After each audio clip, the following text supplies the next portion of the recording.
Hey everyone, welcome to Richard's Retro. This is the Bible in 2022. There are no special announcements this week. I will be here at my house at 7:30. If you're in town, come hang out with us. If you're not, I'll see you on the video call. Just a heads up, next week I will be out of town, so there will not be an in-person meeting. So be sure to check next week's video for announcements on that. Okay, let's get into it. This week we read Judges. We finished Judges, and we kind of left off in the story of Gideon last week, so this week we got to finish it. I love how God knows where Gideon's at, and that Gideon is very scared of fighting the Midianites. And so he says, if you're afraid to attack, go down to the camp with your servant Purah and listen to what they're saying. I love how God phrased that. If you're afraid. God knows that he's terrified. He's like, hey, if you're afraid, just go listen to what they're saying. And he does. And the dream definitely encourages him. After he beats the Midianites, the Ephraimites, the tribe of Ephraim, are upset that they didn't get to fight with them. But Gideon acts with tact and says, what have I accomplished compared to you? You guys did great work too. And it says that their resentment against him subsided. And I thought this was interesting because we see Japheth later have the same thing happen, but not have that same tact and fight the Ephraimites. I don't know why they were so accusatory towards other tribes, still part of Israel, rather than working together. But we see when Gideon is chasing Zebah and Zalmunna, he goes to Succoth and asks for bread, and they say, why should we give bread to your troops? And I don't know exactly where Succoth is in relation to the Israelites, but I assume that he was traveling through part of Israel. And so, I don't know why people, they're all being oppressed by the Midianites. Why not help out the guy that's trying to stop them? So it's interesting to me that two different towns just basically ignored him, and then he went back and punished them afterwards. And then after Gideon was successful, this is great, they want him to be their king, and he says, no, I'm not going to rule over you. And he tries to point it all back to God, but ends up making an ephod, and it says all of Israel prostituted themselves by worshiping it there, and it became a snare to Gideon and his family. So in all he did, he still got stuck in worshiping a thing instead of God. And then, of course, had many wives, like he was encouraged not to do, and had 70 sons of his own. However, they are all murdered by Abimelech, who was also his son, but through a concubine. And he leads them for a while, but because he killed all of Gideon's sons, the one that escaped curses him, and that curse basically comes true. The town turns on him, and he turns on the town and destroys it, and eventually is killed while besieging a tower. We see Japheth, who I thought this was interesting. He's kind of kicked out by his brothers, and then they come and ask for help, and he says, but the Israelites... this is the Israelites. So this is just before Japheth. So this is the Israelites asking God for help. So they're being oppressed again, and they're not listening to God again. And God says, go cry to your other gods. I'm not going to help you. And I love their response. He says, but the Israelites said to the Lord, we have sinned. Do with us whatever you think best, but please rescue us now. Then they got rid of the foreign gods among them and served the Lord, and he could bear Israel's misery no longer. And I just love this, right? You see, despite their constant back and forth, their constant rebellion, their constant inability to stay faithful, when they do turn, when they start doing what's right, God's heart breaks for them, and he rescues them. He sends Japheth, who makes a very rash promise. He says, he's talking to God. He says, if you give the Ammonites into my hands, whatever comes out of the door of my house to meet me when I return in triumph from the Amorites will be the Lord's, and I will sacrifice it as a burnt offering. And we talked about this last year, that, perhaps they had cattle that was also in the house that could have come out, that he was imagining coming out. And he was saying he's got to, sacrifice whatever cattle came out first. But he phrases it, whatever comes out to meet him first. And he does succeed, and his daughter comes to meet him first, and so he has to kill his daughter. And it's just, it's like such a dumb promise. But a reminder that we should not make rash promises. He only led Israel for 6 years and then died. So we've seen people lead for 40 and 20, and he only gets 6 years. So I don't know if that's just how long he lived, or if times were just that rough still. We see a few other minor judges, and then we get Samson. And I love Manoah prayed to God. He said, pray to the Lord. Pardon your servant, Lord. I beg you to let the man of God you sent us come again and teach us how to bring up the boy who is to be born. So, the angel of the Lord shows up and says, hey, you can have Samson, to, again, a woman that hasn't had kids yet. And, they believe him, but he's said, you need to stop drinking wine because this boy's going to be a Nazarite. And he wants more instruction. I like that heart, right? Seeking, hey, and he says, pardon your servant, forgive me, but can you give me more, God? And he does. I love that. He asks for more and he receives it. But then in Judges chapter 13, verse 18, or in 17 he asks his name, and in 18 God replies, why do you ask my name? It is beyond understanding. And I thought that was interesting, right? Because God's given us many names. And if it says an angel of the Lord. So if this is an angel, it should have had a name as well that we could understand, right? We know Michael, we know Gabriel. So we easily could have understood the name. And if it's the angel of the Lord, and actually is the Lord, he gives himself names all the time, and we give him names all the time. Why not give himself a name here? God the deliverer, provider, anything here for Samson. So I thought that was interesting, because I've been looking at God's name as we go through the Bible. Here's an instance where his name is asked and he doesn't give it. He doesn't give one. He doesn't even give, Yahweh. We see Samson get married, and on the way to meet the woman, kills a lion and then eats out of it. So he's already touched and been around dead things he's not supposed to.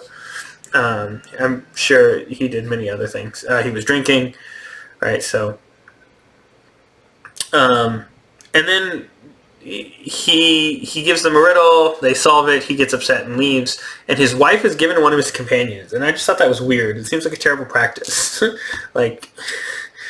You just married this woman, but he's mad at her now, so here, you have her. I mean, I guess, the father probably wanted kids, and so didn't want to just live with the woman he left in town, but he slaughters a bunch of Philistines out of anger at his wife, and then they kill his wife and her father, and then he murders even more of them. It's a vicious cycle. Eventually, Samson falls for Delilah, who keeps asking him how to make him weak. And he keeps giving her fake answers, which is funny. And you'd think after the third time that she's tried to trap him and hurt him, this isn't, she keeps saying the Philistines are here. You think he'd leave. It says in chapter 16, verse 16, with such nagging she prodded him day after day until he was so sick to death of it. So he told her everything. If you were sick of her nagging and she's clearly trying to hurt you, leave. I don't know. The decisions that people make sometimes confuse me. But we get to learn from them. Anyway, he eventually does give away a secret. They cut his hair off. His eyes are gouged out. He's trapped by the Philistines, but eventually is performing for them in a temple and knocks it all down, killing himself and them. And it says, thus he killed many more when he died than when he lived. We read about Dan's idol, and we see this pattern throughout Israel, or throughout Judges, where Israel, when they serve God, and it was very rare, it was often from selfish motives, right, needing help, and that never got them very far, right? You need genuine obedience to actually serve God and get His reward, and they're constantly. It's weird because they're looking for something to serve. They're building idols all the time. Why they were not satisfied with God is beyond me. It keeps repeating, in those days Israel had no king. I thought that was a good thing, but the way it reads in Judges every time it's written, it's like it's a bad thing. It's like the author wanted them to have a king. And I'm just now as I'm saying this out loud, realizing perhaps Israel's king should have been God even then. And they had yet to crown God king.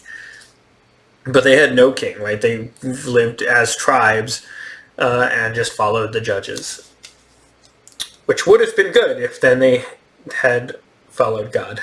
But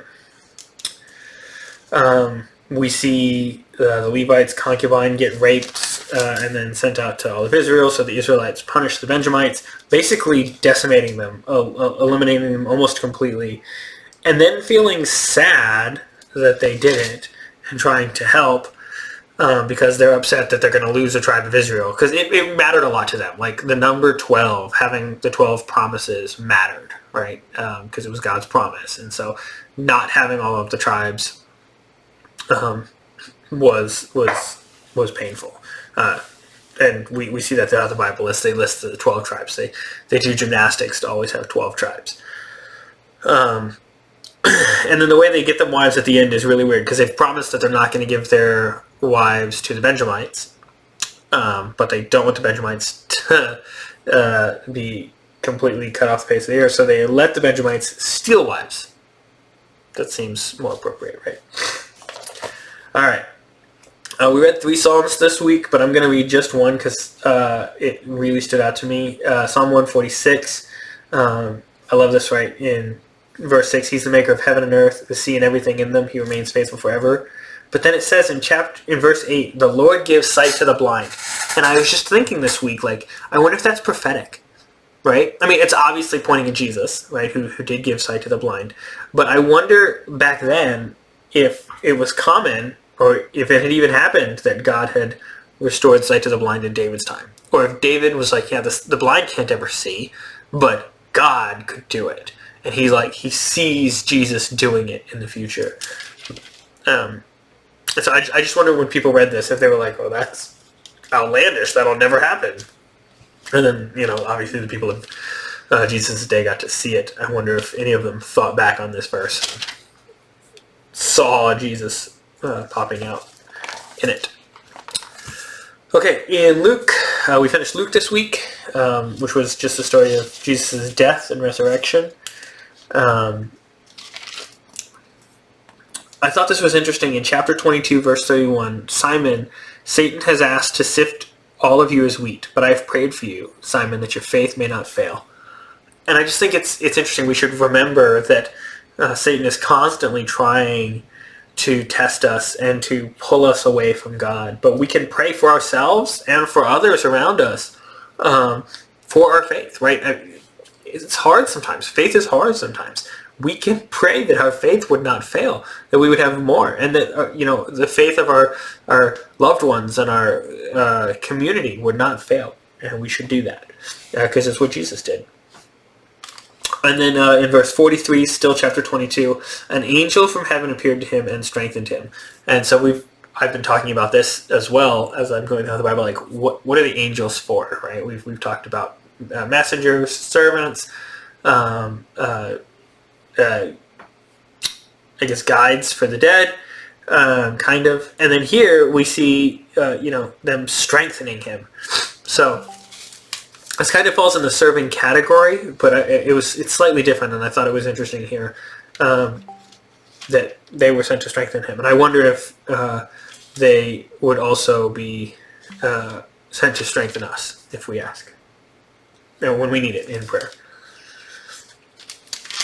We see Jesus sent to Pilate and Herod, and then he constantly says, I found in him no grounds for the death penalty. Therefore I will have him punished and then release him.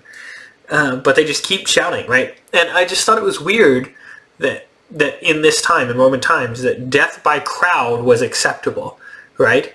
They didn't kill him because they found a good reason to. They killed him because the crowd wanted to. It's effectively a lynching. But the Romans allowed it. They were just like, wow, these people really want this guy dead. Okay, well, there's no good reason, but just kill him, right? The state of things is terrifying.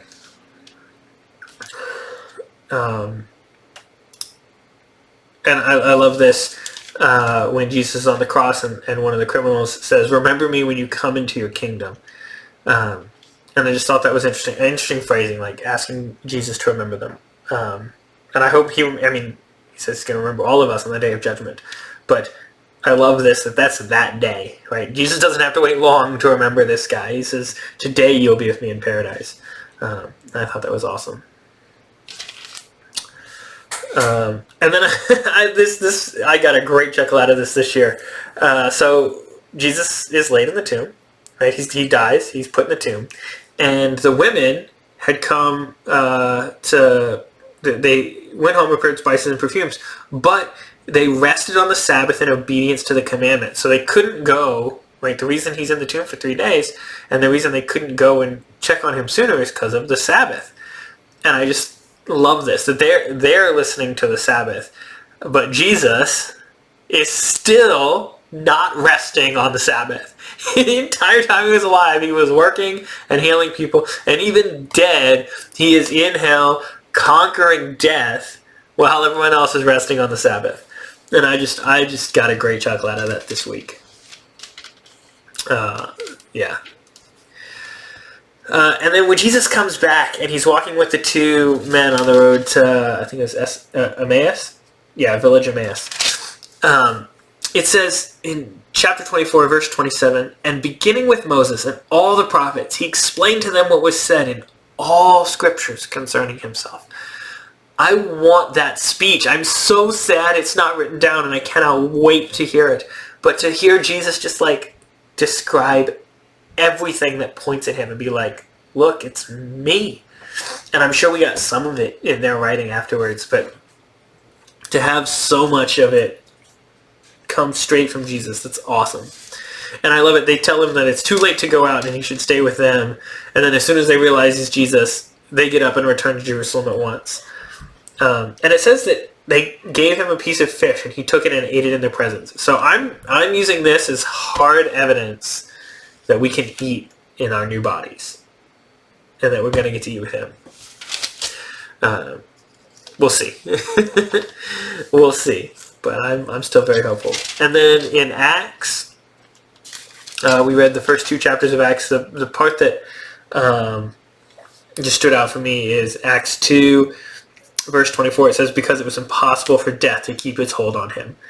And I just love that. Like, death tried to hold him and couldn't. It tried really hard, and it couldn't. And then this verse, this is from Psalms, and it's been quoted in every gospel, and I still don't get it. So we're going to talk about it tonight. But the Lord said to my Lord, "Sit at my right hand until I make your enemies a footstool for your feet." So it's Acts chapter 2, verse 34, 35, and it's a reference to Psalms. But yeah, Psalms 110.